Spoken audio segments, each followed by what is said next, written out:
Hello everyone. So last class में हमने national income, measurement of national income के काफ़ी सारे टॉपिक्स कवर कर लिए हैं, जैसे वैल्यू एडेड मेथड हो गया, इनकम मेथड हो गया, एक्सपेंडिचर मेथड हो गया, और सभी पे हमने कुछ ना कुछ क्वेश्चंस किए हैं। सो कुछ अब इस चैप्टर में छोटे छोटे टॉपिक्स बचे हुए हैं, उसको आज कवर करते हैं हम लोग, और फिर इसी के साथ आपका ये चैप्टर खत्म हो जाएगा। सो इसमें क्या है कि national income at current price and national income at constant price.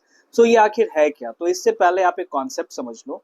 ये जो करंट प्राइस और कांस्टेंट प्राइस का बात किया जा रहा है, तो नेशनल इनकम को मेजर किया जाता है या जीडीपी को जो मेजर किया जाता है, तो प्राइस ईयर से मेजर किया जाता है। अब ये प्राइस ईयर दो तरीके का हो सकता है, एक बेस ईयर हो सकता है, यानी कि ईयर को बेस ईयर प्राइस माना जाए, और दूसरा करंट ईयर माना जाए, करंट ईयर के प्राइस को यहाँ पे लिया जाए। सो करंट ईयर का प्राइस क्या हो गया? जो रिसेंट ईयर है, जैसे अभी जो हमारा करंट ईयर हो गया इस साल का, तो 2025-26 हो गया करंट ईयर, है ना। 2025 एंड 26 करंट ईयर हो गया। और वहीं पे बेस ईयर जो होगा, तो बेस ईयर ऐसे ईयर को माना जाता है जहां पे प्राइस फ्लक्चुएट नहीं करता है, वो स्टेबल रहता है, ठीक है। और करंट ईयर में हो सकता है कि प्राइस फ्लक्चुएशन हो। सो बेस ईयर एक ऐसा सेफ ईयर को लिया जाता है जहां पे प्राइस देखा जाए कि वहां स्टेबल रहे। सो अभी जो हमारी गवर्नमेंट का जो बेस ईयर लगा रही है, या बेस ईयर जिसको मानी हुई है, वो है 2011-12। 2011-12 अभी हमारा बेस ईयर है, जो कि अगले साल से चेंज हो जाएगा। तो उसके लिए रूल आ चुका है, जो अगले साल 2026 से हमारा बेस ईयर जो है 2011-12 वाला, वो चेंज हो जाएगा, और वो हो जाएगा 2022 एंड 2023। 2022-23 हो जाएगा बेस ईयर, जो कि 2026 से लागू होगा। लेकिन अभी के लिए आपको अगर बोर्ड्स में आता है, तो आप बेस ईयर क्या बोल सकते हैं यहाँ पे? 2011-12 is the current base year, ठीक है। सो बेस ईयर का कॉन्सेप्ट और करंट ईयर का कॉन्सेप्ट आपका समझ में आ गया होगा। अब यहाँ पे हम लोग देखते हैं कि national income at current price. So current price पे यहाँ पे क्या होता है कि जब भी नेशनल इनकम जो है करंट ईयर के प्राइस पे, है ना, prices of the current year, जब ये इसके अकॉर्डिंग मेजर होगा, तो उसे national income at current price कहेंगे, या फिर उसी को नॉमिनल नेशनल इनकम भी कहा जाता है। इससे हमें इकोनॉमिक ग्रोथ का ट्रू पिक्चर हमें नहीं पता चलता है। It does not show the true picture of economic growth of a country, as increase in nominal national income may be due to rise in price level without any change in physical output। यहाँ पे क्या हो गया कि इसमें जो national income का measurement हो रहा है, वो करंट ईयर के प्राइस पे हुआ, और करंट ईयर का प्राइस जनरली फ्लक्चुएट करते रहता है। सो प्राइस के बेसिस पे जब हम कैलकुलेट कर रहे हैं, तो इसका मतलब ये भी हो सकता है कि फिजिकल आउटपुट में कोई चेंज नहीं हुआ हो, प्राइस में सिर्फ चेंज हुआ हो, और प्राइस के बेसिस पे हमारा नेशनल इनकम बढ़ गया हो। तो वो हमारा इकोनॉमिक ग्रोथ का सही सही जो पिक्चर है वो नहीं बताएगा। That will not show the true picture of our economic growth. Okay, कि एक्चुअल में क्या होना चाहिए? फिजिकल आउटपुट का जो ग्रोथ बढ़ना चाहिए, सिर्फ प्राइस बढ़ने से हमारा ग्रोथ नहीं दिखेगा। दूसरा है national income at constant price. तो अभी जो हमने बेस ईयर का बात किया था, तो जब भी नेशनल इनकम को मेजर किया जाएगा बेस ईयर के प्राइस पे, ठीक है, तो बेस ईयर के प्राइस पे जब भी उसे मेजर किया जाएगा, वो क्या हो जाएगा? हमारा national income at constant price होगा, या जिसे हम लोग रियल नेशनल इनकम कहेंगे।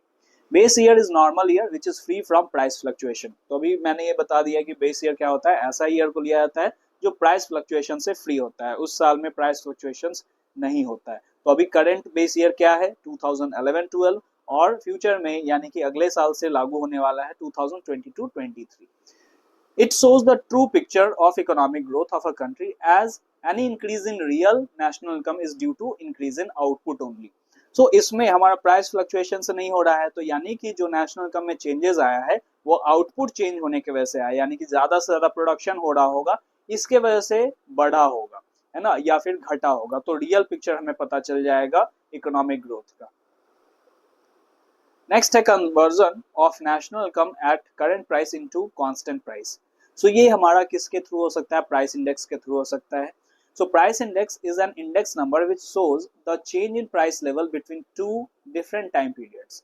सो प्राइस इंडेक्स क्या है? जो दो टाइम जो लेवल होता है, टाइम पीरियड होता है, उसके बीच में जो भी डिफरेंसेस हैं, उसको हम लोग यहाँ पे मेजर करते हैं प्राइस इंडेक्स से।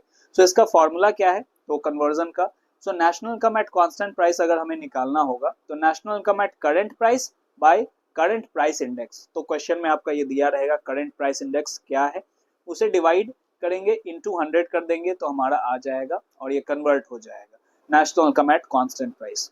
ठीक है, छोटा सा क्वेश्चन हो सकता है आपको पूछ दे एमसीक्यू में, अदरवाइज ये जनरली इससे रिलेटेड क्वेश्चंस तो नहीं आते हैं। ठीक है, लेकिन आपको एमसीक्यू के लिए इसमें रेडी रहना चाहिए। नेक्स्ट है हमारा concept nominal GDP and real GDP. अब ये नॉमिनल जीडीपी और रियल जीडीपी क्या होता है, अब देखो आप जब बेस ईयर और करंट ईयर समझ गए तो ये भी समझ में आ जाएगा। तो नॉमिनल जीडीपी या जीडीपी एट करंट प्राइस, इसका मतलब क्या कि when GDP of a given year is estimated on the basis of price of same year. तो जो भी जीडीपी है हमारा, अगर वो हम क्या कर रहे हैं, मेजर कर रहे हैं, एस्टिमेट किया जा रहा है जीडीपी का कांस्टेंट प्राइस पे या फिर करंट ईयर के प्राइस पे, तो उसे नॉमिनल जीडीपी कहा जाएगा। और वहीं पे अगर हम बेस ईयर के अकॉर्डिंग क्या कर रहे हैं, जीडीपी को मेजर कर रहे हैं, एस्टिमेट कर रहे हैं, सो वो रियल जीडीपी कहलाएगा या जीडीपी एट कांस्टेंट प्राइस कहलाएगा। ठीक है, आगे देखते हैं। सो यहाँ पे कुछ है हमारा कॉन्सेप्ट कि real GDP is more than nominal GDP. अगर रियल जीडीपी नॉमिनल जीडीपी से ज्यादा होगा, इसका मतलब क्या कि price level of base year is more than price level of current year. फिर वही real GDP is equal to nominal GDP, इसका मतलब क्या होगा, price level in both the years is same. फिर real GDP is less than nominal GDP, इसका मतलब क्या, price level in base year is less then price level in current year. Base year का price कम होगा और current year का price यहाँ पे ज्यादा होगा। फिर है real GDP is better than nominal GDP as it truly reflect the growth of an economy. तो ये तो हमने देखा क्यों ऐसा होता है, क्योंकि रियल जीडीपी में हमारा बेस ईयर लिया जाता है और बेस ईयर प्राइस फ्लक्चुएशन से वो डिफर करता है, प्राइस फ्लक्चुएशंस नहीं होता है बेस ईयर में। नेक्स्ट है एक टर्म जीडीपी डिफ्लेटर। तो GDP deflator measures the average level of prices of all goods and services that make up GDP. ठीक है, तो जितने भी एवरेज लेवल ऑफ प्राइसेस, यानी हर एक गुड्स और सर्विसेज का एवरेज प्राइस लेवल यहाँ पे मेजर किया जा रहा है, जिससे हमारा कलेक्टिवली जीडीपी निकलेगा।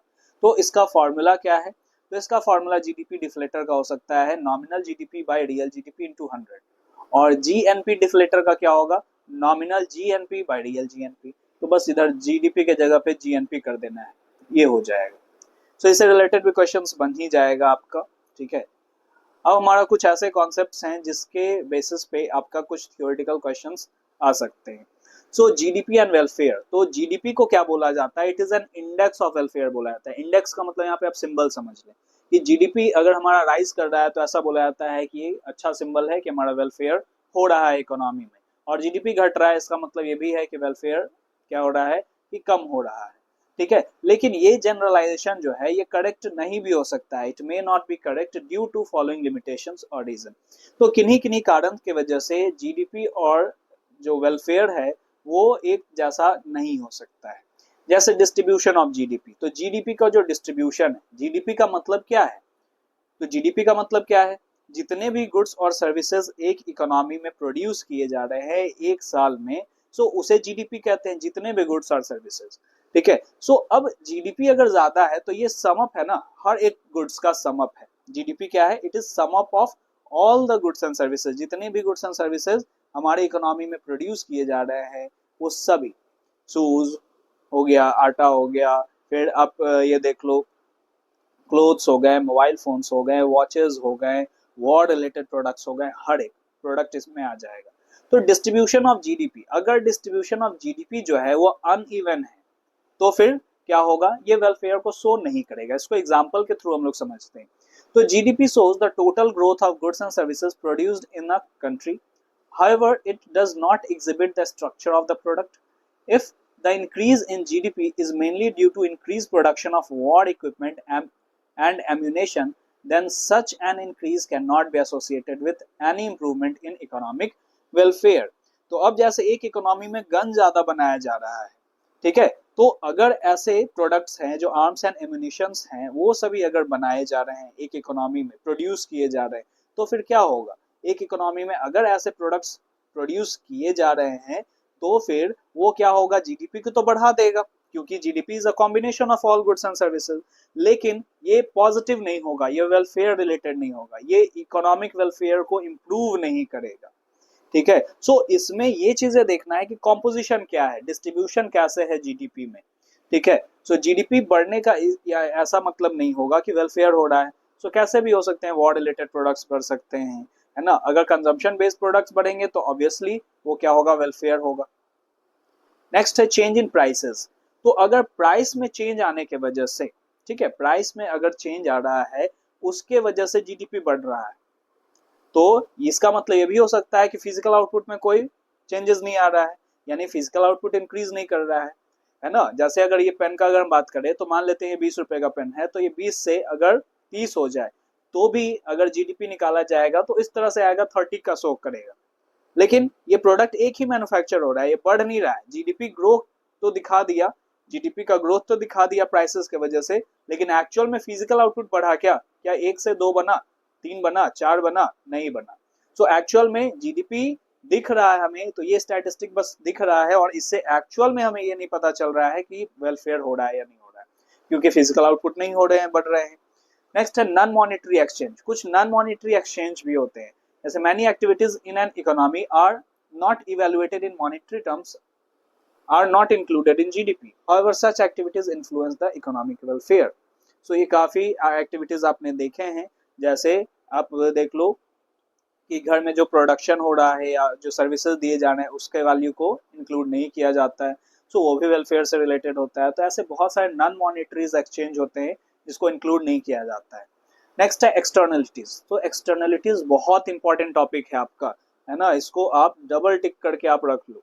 सो एक्सटर्नलिटीज, क्योंकि अधिकतर एग्जाम में बोर्ड्स में इसके क्वेश्चन रहते ही रहते हैं एक्सटर्नलिटीज का। सो एक्सटर्नलिटीज होते क्या है? So externalities refers to benefit or harms of an activity caused by a firm or an individual of which they are not paid or penalized. So ऐसे activities जो firm के या फिर कोई individual के द्वारा किए जा रहे हैं जो इकोनॉमी को बेनिफिट या हार्म पहुंचा रहे हैं और उनके लिए उन्हें ना कोई पेमेंट दिया जा रहा है ना पेनाल्टी इम्पोज किया जा रहा है, ठीक है। सो अब ये क्या है, कैसे हो सकते हैं? तो एक एग्जांपल आप यहाँ देखो कि for example environmental pollution caused by industrial plant. तो इन्वायरमेंटल पॉल्यूशन, इन्वायरमेंट में वो पॉल्यूशन जो क्रिएट हो रहा है इंडस्ट्रियल प्लांट्स के वजह से, है ना, इंडस्ट्रीज के वजह से, तो ये जो है इकोनॉमी में निगेटिव फॉर्म कर रहा है। सो इसे निगेटिव एक्सटर्नलिटीज कहा गया। ऐसे एक्टिविटी को जो इकोनॉमी को हार्म कर रहे हैं उसे निगेटिव एक्सटर्नलिटीज कहा जाता है। सो ये क्या हो गया कि as such external effects do not form the part of market transaction, GDP does not consider such negative externalities. So GDP इसमें कुछ एडजस्टमेंट भी नहीं करती है, ठीक है, उस निगेटिव एक्सटर्नलिटीज को इंक्लूड नहीं करती है। सबसे पहला ये बात हो गया कि इकोनॉमी को हार्म तो पहुंच रहा है ना उससे। दूसरा पॉजिटिव एक्सटर्नलिटीज क्या हो सकता है? अब जैसे एक इकोनॉमी में मान लेते हैं कि एक पर्टिकुलर जगह पे पार्क ज्यादा बन रहा है, ठीक है, पार्क बनाया गया हर एक जगह, तो अब ये क्या पॉजिटिव एक्सटर्नलिटीज है, इससे लोगों का हेल्थ क्या होगा, अच्छा होगा, वहाँ पे ट्रीज वगैरह लगाए जाएंगे, वहाँ पे लोग क्या कर सकते हैं कि वॉक कर सकते हैं, तो अपने हेल्थ पे इकोनॉमी को वो क्या कर रहा है, इकोनॉमी वेलफेयर के लिए वो काम कर रहा है। सो ऐसे पॉजिटिव एक्सटर्नलिटीज को भी इंक्लूड नहीं किया जाता है। तो अब एक्सटर्नलिटीज को इंक्लूड नहीं करने की वजह से फिर क्या होगा, प्रॉब्लम आएगा, ठीक है। सो एक्सटर्नलिटीज बहुत इंपॉर्टेंट रोल प्ले करता है। नेक्स्ट है रेट ऑफ पॉपुलेशन या फिर ग्रोथ का बात कर ले। तो अगर पॉपुलेशन तेजी से बढ़ रहा है in comparison to growth in production, so अगर यहाँ पे देखें तो GDP does not consider change in population of a country if rate of population growth is higher than the rate of growth of GDP. तो GDP के growth से ज्यादा population grow कर रहा है, तो पर कैपिटा जो अवेलेबिलिटी ऑफ गुड्स और सर्विसेज है वो क्या होगा, घटेगा, वेलफेयर यहाँ पे नहीं होगा, है ना। ज्यादा से ज्यादा अगर यहाँ पे पॉपुलेशन बढ़ रहा है उतना ज्यादा जीडीपी ग्रोथ हो नहीं रहा है, तो एम्प्लॉयमेंट जनरेशन नहीं होगा, फूड प्रोडक्शन नहीं होगा, तो पर पर्सन अवेलेबिलिटी क्या होगा, कम हो जाएगा, वेलफेयर प्रॉपर नहीं होगा। तो ये सभी कुछ रीजन है आपके किसके, जीडीपी और वेलफेयर से रिलेटेड, ठीक है। अब है एक इंपॉर्टेंट कॉन्सेप्ट, लास्ट का एक छोटा सा कॉन्सेप्ट है green GNP. So green GNP क्या होता है, ये बहुत अच्छा कॉन्सेप्ट है आपका। तो ग्रीन जीएनपी यानी कि ग्रीन ग्रॉस नेशनल प्रोडक्ट।